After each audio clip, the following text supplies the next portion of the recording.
Anko buzibuti. Mwana aliyeni ageze kusala amalodi nakuwa mwana abandi.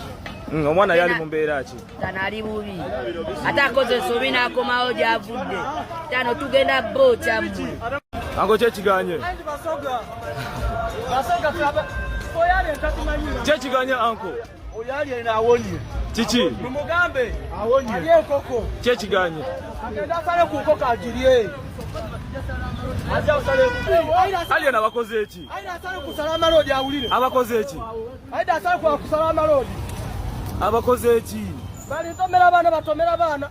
Bamala bewaga kuba Museveni ali numa waabwe. Aire. Eno yembeera ebaddewo akawungeezi k'ekiro ekikeeseza olunaku lwa leero ng'ennaku z'omwezi 19 Novemba omwaka 2025 oluvannyuma lwa mwana mulenzi Alien Skin muyite Patrick Mulwana okusimattuka okuttibwa oluvannyuma lwa Amasasi agakubiddwa emmotoka ze 2 ate ng'emu ku zo mwana mulenzi ono abaddemu era nga n'essasi erimu limukombye. Wabula Mukama nazza bibye. Wabula ekisinga okwewuunyisa nti wakati mu yo kubanga asimattuka okufa oba okuba nti akubwa amasasi okumutta ate abatuuze waavudde abalase nga bakambwe nnyo ate nga bakambwe ku ye.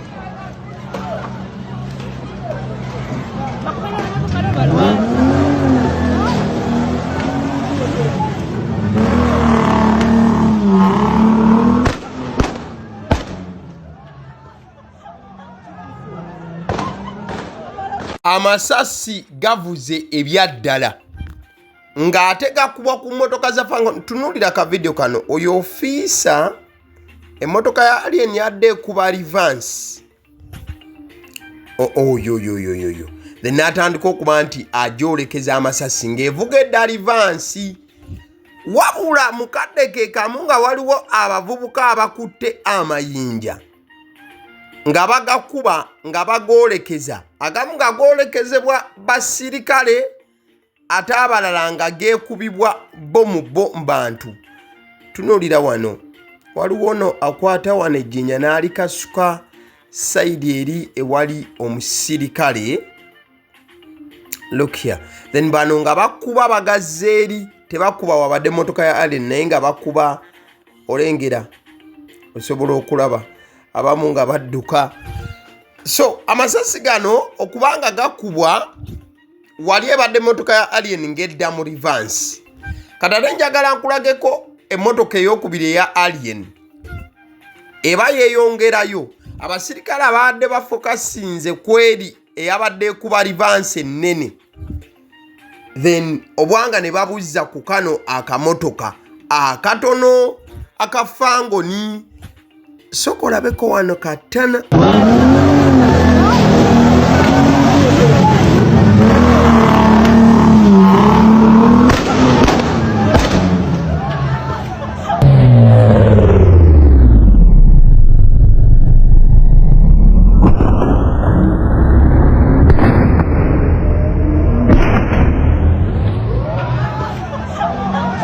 Butambi buno sijja kubuddiŋŋana nnyo engeri gye bubaddemu okuvuga kw'amasasi n'okubeera nti emmundu zeesooza.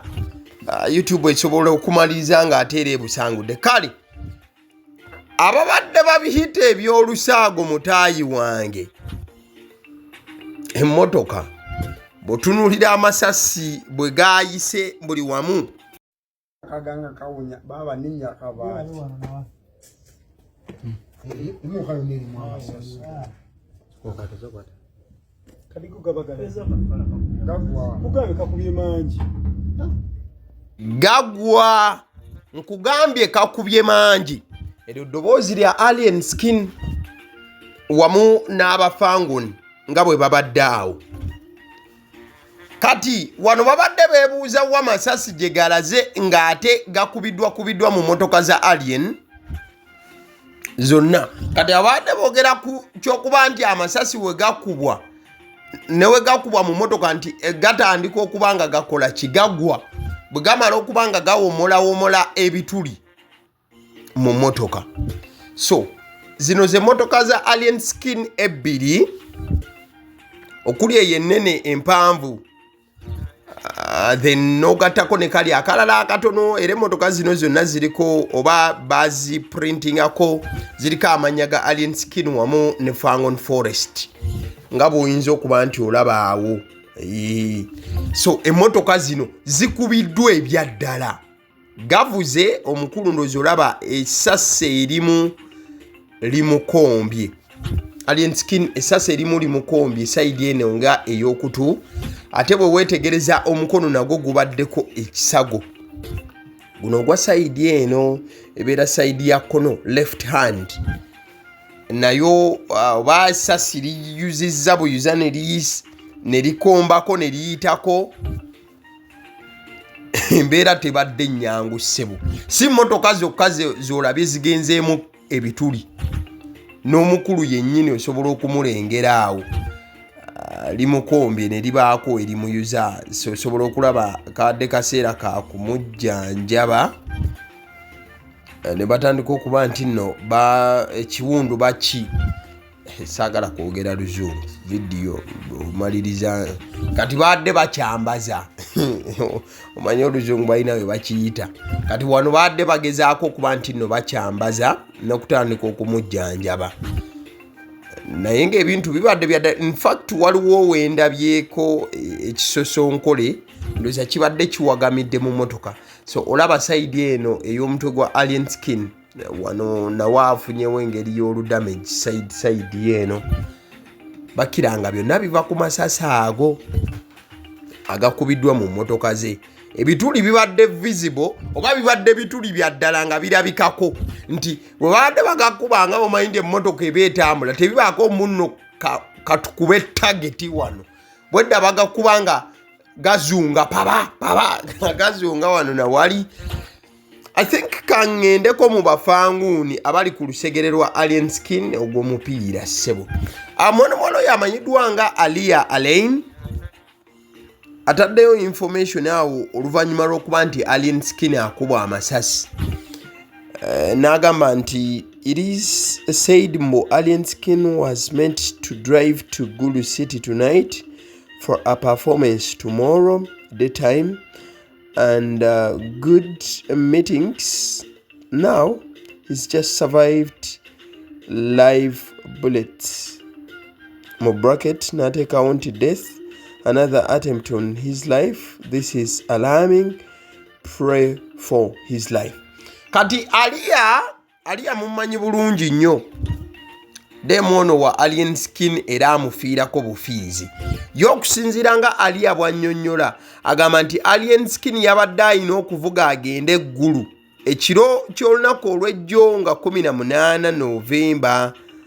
Yadde alina okuvuga agende eggulu olw'ensonga leero nga 19 Novemba alien skin abadde ne performances eggulu obudde obw'emisana era nti nga bw'amaliriza ayinayo ne meetings ez'enjawulo z'abadde alina okubeeramu.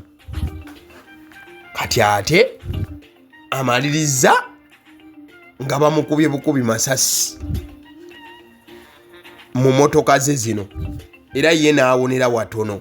Okusinziira ku mwana mulenzi Coach Kerement Mafia boss badde baagala kumutta. Ebigambo bya mwana mulenzi Coach Kerement okuva ali ku Fangon yasuubira nti ekisuubirirwa ky'okuba nti alien skin akubwa amasasi agakubiddwa mu motoka ze ng'ate naye kennyini mwali nti kibadde kigendererwa kya mwana nga bw'obiwulidde oyagala nga tekooki. Kale katugende wa mwana mulenzi Luga Media nagamba nti bw'olaba nga information ng'etuuse ng'eva ku Fangon wabula nga towulidde ku ddoboozi lya Luga Media osooka n'ottamukko ku bigere katono. Omimbi amanyikiddwa nga alien skin abadde akubiddwa amasasi.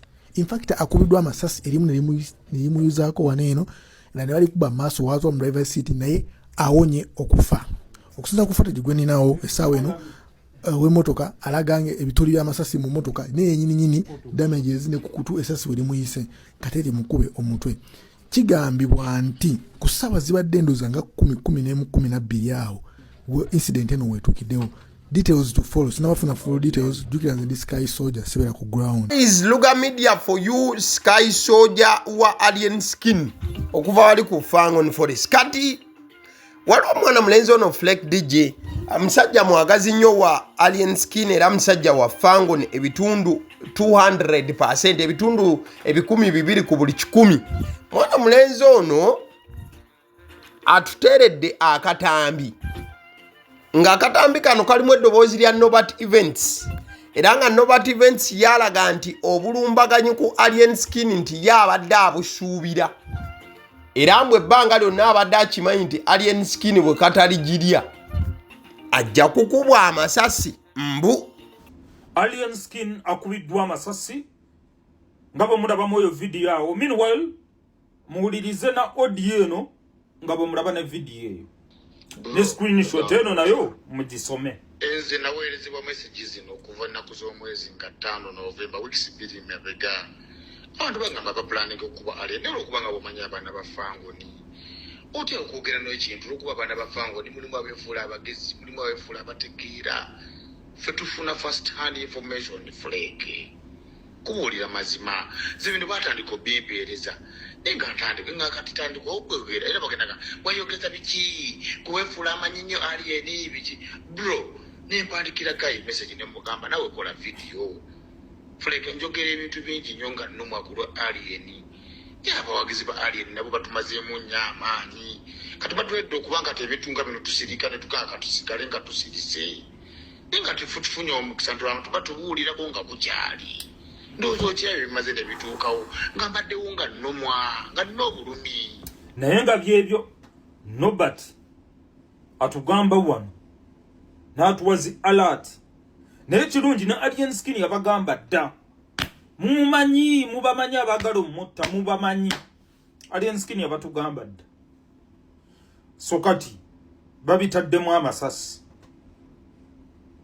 awo wetuli ebisigadde katulekere poliisi tulabe kyegenda okwogera ku nsonga eno. Olaba ab'ebijambiya teyasobola bakwata katulaba oba bamasasi ni abakwata awo wetuli. It is your boy Flake DJ and of course I sign out. Katulinde poliisi tulabe kyeyogera. Wakati nga mwana mulenzi Flake DJ agamba nti balinde poliisi balabe kyeyogera bono bwe bubaka Justin Bobla alinzeemuko. Bubaka buno bwawandikibwa ng'ennaku z'omwezi 5 Novemba era nga bagamba nti gamba Alien Skin nti bapulaninga kumukuba masasi. Bwali buweerezebwa oli Guy Flake DJ though tukyayongera okwetegereza Alien Skin atuuka atya okukubwa amasasi. Kivudde buvi mu bbanga oba wabaddewo ensonga ey'essimba eyandireetedde akabaata akabaddewo olunaku olwaleero. Bw'ogenda ku ground n'owuliriza ebimu ku byogerebwa abantu mu area waliwo abagamba nti Alien Skin emmotoka ye yatomedde abamu ku bakozi b'okukubo sayidi eno Esarama Road nti ne kireetera abatuuze ababaddewo okutabuka n'okwagala okuba nti ne Alien Skin bamutwaliramu. Awo nti akabaate konna we kasitukidde akavuvuŋŋano ne katandika okakananga poliisi n'abamagye oba abakuumaddembe ababaddewo mu area emmundu baziggyeko akabaati. Mu butambi bwenkuzannyidde nkulazeeko abantu ab'enjuyi ez'enjawulo nga bakasuka amayinja agamu nga bagakasukira abakuumaddembe ate agamu nga bageekasukira bona bokka. of which waliwo questions ku tiimu ki ezibadde zirwanagana. Wabaddewo baguys ababadde bambadde zireflector era nga balaga nti bo babadde bakozi around era nga babaddeko bye baconstructinga oba construction work ebadde ekolebwa. Bano ate babadde bakambwe ennyo ng'ennumba era nga tebasalikako musale. In fact nga bagamba n'ogamba nti alien skin awonye nnyo taba kutaasibwa ebibadde ebyokuddirira abadde tabisimattuka. Salama lodi. Abakoze eki? Bali tomera bana batomera bana. Bamala bewaga kuba museveni ali numa waabwe. Aire. Bigambo by'abamu ku batuuze ababaddewo mu area ensonga nga zitambula kati nkuwadde ekibadde ku ground at the same time nekukubira ne tochi nga nkulaga ekibadde ku fangoni n'abafangoni bye boogera byo be basuubira. Lwaki fangoni boss akubiddwa amasasi agayise obuyisi mu mamotoka ge naye n'asimattuka okufuna obuvune obusukka ku bwafunye. Tomanya n'okuva mu bulamu obw'ensi eno kubamu naye wantu we bakubye amasasi oba osuubira ki. Kati artwork ono gw'olaba yeyo oluyimba olupya olwafulumiziddwa Alien Skin. Alien Skin yafulumiza oluyimba olupya baluyita Unstoppable. Unstoppable. Byebe cool. Wamu ne banne bwe batambuza embeera ya NRM side eyo. Balina campaign yaabwe emanyiddwa nga Unstoppable era nga bagitembeeta. Alien Skin y'omu ku balina okubeera ku campaign eyo eya Unstoppable. Wabula wabaddengawo oluvuvumo nti Alien Skin yandibanga alinamu obutakkaanya n'aba ttiimu ya Unstoppable. Kati ate Alien Skin afulumya oluyimba alutuuma oba baluyita Unstoppable nga lubuuza nti ani oyo ali Unstoppable okusinziira ku title ey'oluyimba. Could you look through that?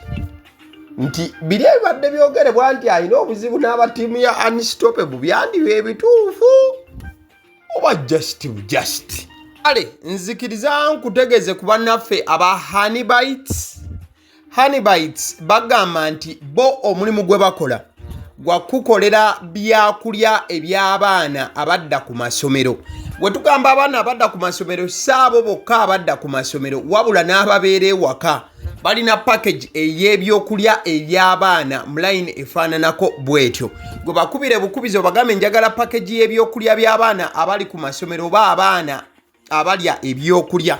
Balina ebyokulya yogera ku daddies, yogera ku binyeebwa, amawogola, yogera ku bagiya, yogera ku cupcakes, yogera ku donuts. Osobola okubafuna ku 0709 787508 ate era mukadde ke kamu bw'oba oyagala ku pizza size yonna era namba y'emu. Ate era mukadde ke kamu bakola ne cake eza buli mukolo babayita aba Honeybites.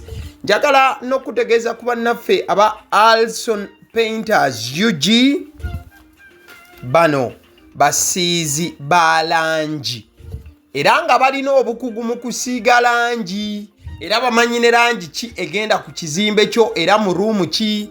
Tebasobola kuddira langi yandigenze mu kisenge ate ne bagisiiga mu ddiiro ey'omu dining ne bagisiiga mu kinaabiro. Nedda, Alson Painters UG omulimu gw'okusiiga langi bagukugukira ddala. Basiiga ebizimbe okuviira ddala ku ruumu emu paka ku makalina n'amakalina. Gwe bakubira ebukubizo bagambe nti Alson Painters UG namaliriza okuzimba ekizimbe kyange. In fact ne bw'oba olina ekizimbe nga kikadde nga olaba langi yakyo efaanana si bulungi, Alson Painters UG bazze kugonjoola nsonga eno. Bakubire ku 0705 1936 be bannaffe aba Alson Painters UG. Aba Sedi Omusunsuzi erinnya eryange yenze Abasiddi Omusunsuzi, yenze atuula emabega w'omuzindaalo buli lunaku era ly'eddoboozi ly'owuliriza ku mukutu guno Abasiddi Omusunsuzi ly'eddoboozi eryo, era ng'omukutu kwoli gwe guno ogwagaliwo. Nagamba nti information yonna gy'olaba ku channel eno tetugattamu kintu kyonna ate tewali kye tutoolamu. Information nga bw'eba eyingiddewo ffe bwe tugikwata ne tugikuwa, kati gwe omulabi n'osalawo ki eky'okukozesa information eyo. Kati ky'ogenda okukola mukwano gwange bw'oba omaliriza okulaba vidiyo eno, likinga, commentinga ki ky'olowooza, mukadde ke kamu subscribinga bw'oba nga omukutu guno oli mupya, ate era mukadde ke kamu sharingira mikwano gyo girabe vidiyo eno ate ne videos endala ku mukutu guno. Agaliwo YouTube channel, mwebale kutulaba.